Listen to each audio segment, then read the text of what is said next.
Man United 1, PSG 3.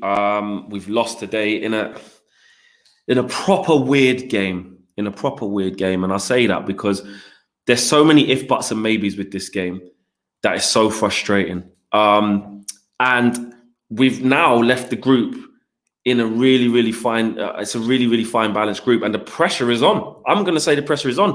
There's a lot of you guys at home, people at home, that may say, "Don't worry, Flex will be fine. You're going over the top." The pressure's on because we have to go to Leipzig and avoid defeat. That sounds easy, but who knows? But let's talk about this game. I'll start off from the team selection. I'm not going to lie. I liked the fact he was going with that front three.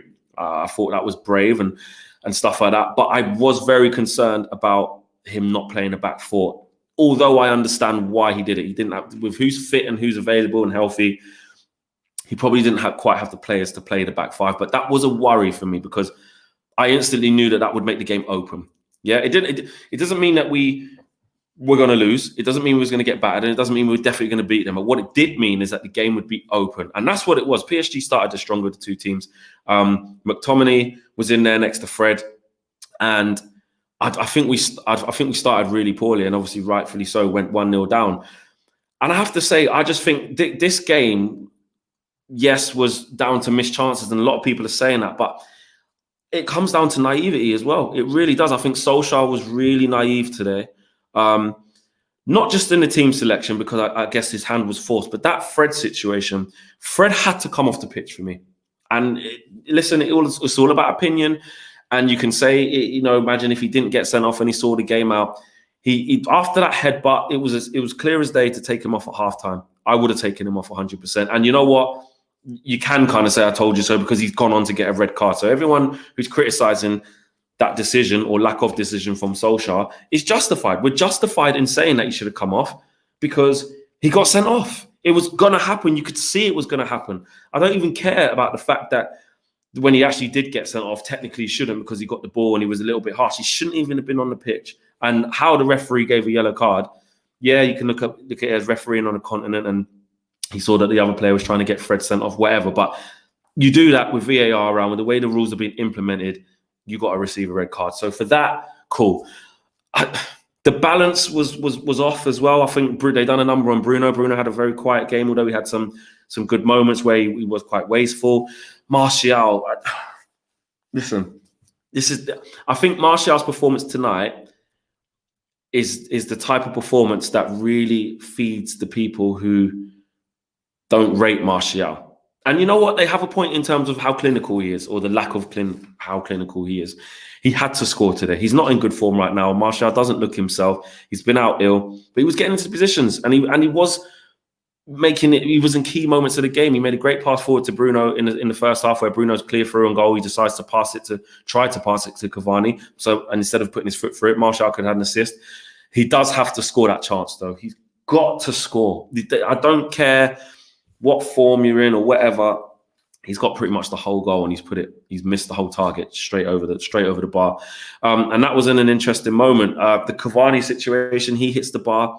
And the goals that we conceded were just really sloppy, really, really sloppy goals. I think McTominay, he was brought in there to be a bit of a destroyer and protect the back four, who actually, when you actually think about it, they didn't do too badly for large periods. But when the pressure was on in the key moments, that's when they folded. I thought Harry Maguire got turned a couple of times, but other than that, it was relatively untroubled. Tellez, I think, done his thing. That's what I mean. Like, it was a really weird game because we played well in large parts, and it could have been a different story if we took our chances. But I think the fact that the game was a bit of a shootout, coupled with some of the decisions that were made tactically, i.e. not taking Fred off when you could see he was teetering on the edge, and the reluctancy to change that, I do think that was criminal. I really do. So for me, it's one of those ones where we had to, even avoiding defeat today would have been fine. Just get the draw. And we couldn't do it. And it is frustrating. Now we've got potentially Marcus Rashford out. I think Cavani, we don't know what's going to go on with his ban in the Premier League.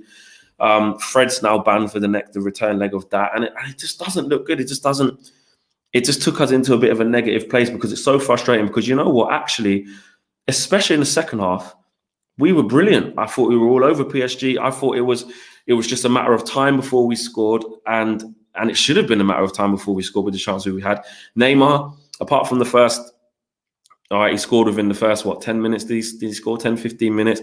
Then he had a little overhead kick kind of thing that was easily saved by De Gea. But other than that, up until he scored again, he was interested in a personal little battle with Scott McTominay, which, okay, you're going to beat him sometimes. Other times, Scott's going to win the ball. They were having a little battle, but he wasn't really doing anything.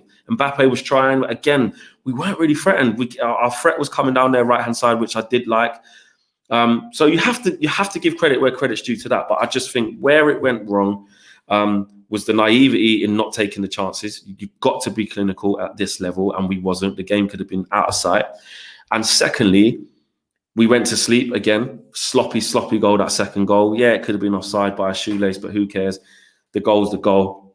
And then for Fred to get sent off straight after that, to go diving in like that, when you're on a tightrope already, he will argue, I shouldn't even have got sent off for that. Yeah, I hear that, but he shouldn't even have been on the pitch in the first place. It's such a stupid, naive thing to do.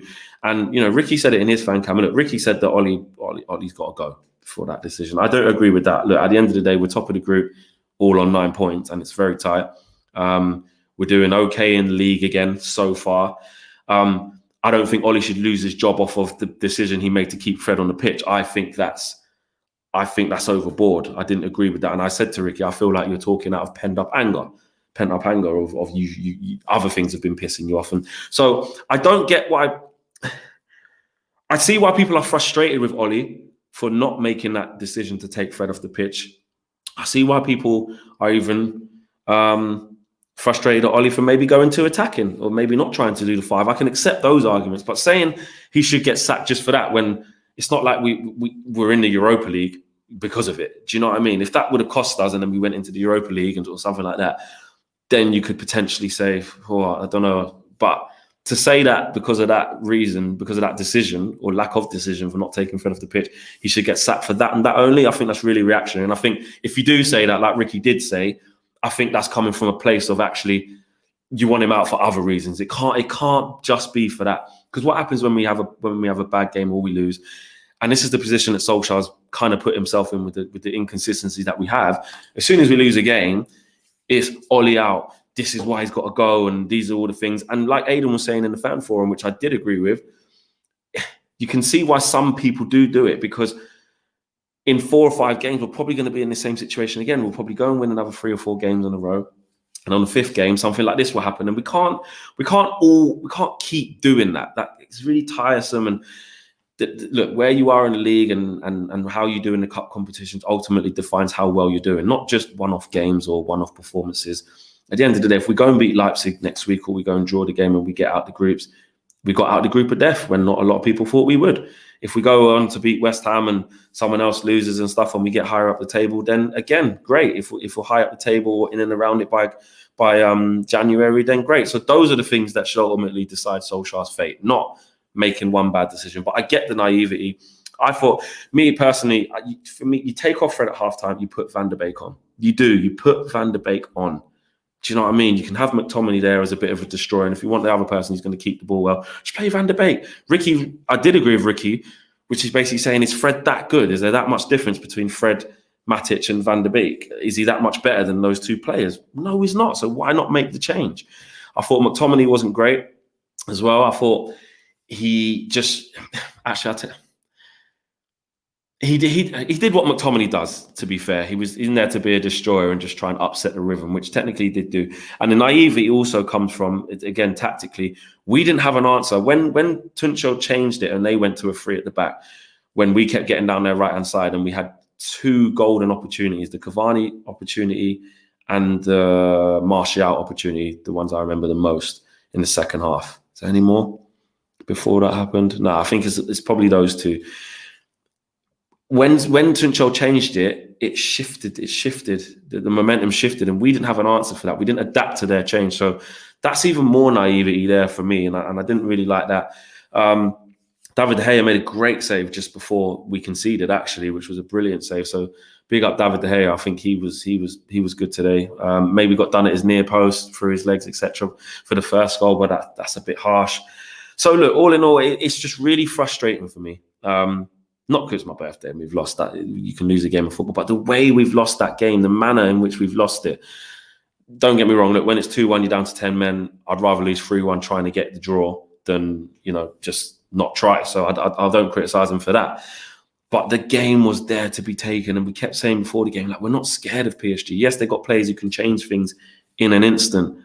But I just think that game was there for the taking today. And that's what really pisses me off, because actually we played positively for large parts, but the game was just too open. We couldn't get full-on control of it for long periods. I think the first 15 minutes of the second half, we were in dead control of the game and looking like it was just a matter of when we were going to score. But each chance that went past and we didn't, you're thinking, we might regret this. And the type of goal that they score, you look at it, scruffy, horrible goal. It's just typical. It's like playing FIFA when you're all over a team or you're playing someone online, you're all over them and you just know you haven't taken your chances. You just know what's going to happen. They're going to score. And it just, a little bit of that, I felt a little bit of that. So look, I'm not going to go as far as saying Ollie was an absolute disgrace and should be sacked for that decision. However, it was a bad decision. Clearly it was a bad decision because Fred went on to get sent off. So he was wrong. And, the same way I said, fair play, if he gambles and he's managed to calm him down and spoke to him in the dressing room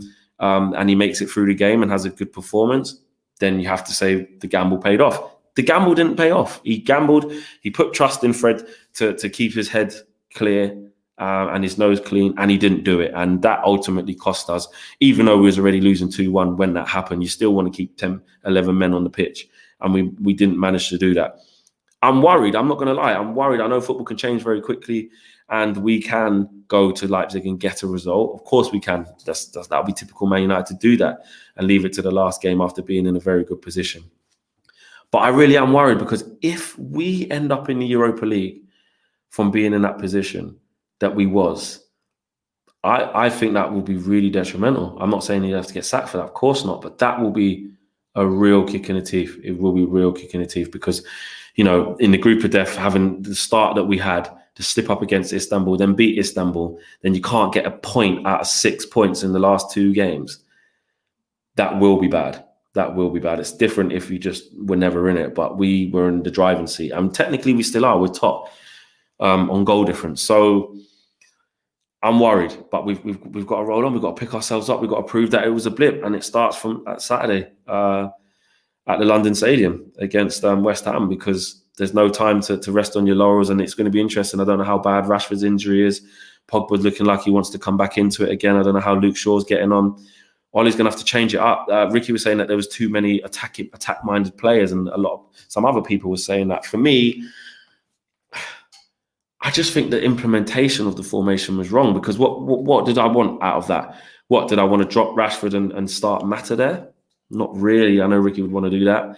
Did I want to drop Martial on the left instead of Cavani up front and put Dan James there? No, I didn't want to do that. So I really, for the formation that Solskjaer played, I don't think the personnel was actually that bad. Maybe you would have put Matic instead of McTominay. But the front three, I think, was potent. It showed that we weren't scared of PSG and we wanted to get after him. And the front three did create. Bruno didn't have a good game. He got nullified. He got swarmed around, and I think is it Danilo? I think it is. He done a job on him. He did do a job on him, and Bruno found it very difficult. But he still has some decent moments. So look, it's frustrating. On my birthday of all days, I don't want to be losing games like that, but it happens. It happens, innit? And I'm not going to go overboard and say Solskjaer should lose his job because of that decision and that naivety. But I understand the argument of it's the same things that keep coming up, the same inconsistencies, the same lack of application to concentrate for long periods of time. It's the same things keep happening. So it is what it is, isn't it? We move, roll on to next week, because that is going to be a game and a half against Leipzig. KG said it in the fan forum, Man United don't do things easy. We've been Man United fans for a long time, and we know this is how the club does things, especially in this period post-Fergie, where God knows what Man United you're going to get. It'll be just like Man United to go and beat Leipzig convincingly. Would we be surprised? No. And then go and draw against someone else in the Prem the week after a great performance out in Germany. So you just don't know what Man United you're going to get. I can't even really pick a man of the match today because we lost 3-1. So I'd probably say Bissaka, maybe. I thought he did all right. But other than that, there's not really, it's slim pickings. We lost 3-1. I don't really like picking the man of the match then. We go again. I want to say a big thank you, though, to all of you lot for all of the birthday wishes. My social media has been crazy all day with well wishes from you guys wishing me a happy birthday. So big up to all of you guys as well, man. And roll on Saturday. And we need that win at the London Stadium. We haven't won there for the last couple of seasons. We've lost there twice. Once under Jose and under Ollie as well. Can't remember. So we haven't even won in their new stadium since they've gone there, I don't think. So I've got that wrong. I don't think we have anyway. But anyway, roll on Saturday. We need the 3 points to bounce back and roll on Leipzig in Germany, because I tell you what, the Europa League can't happen for me. I'm out of it. Peace.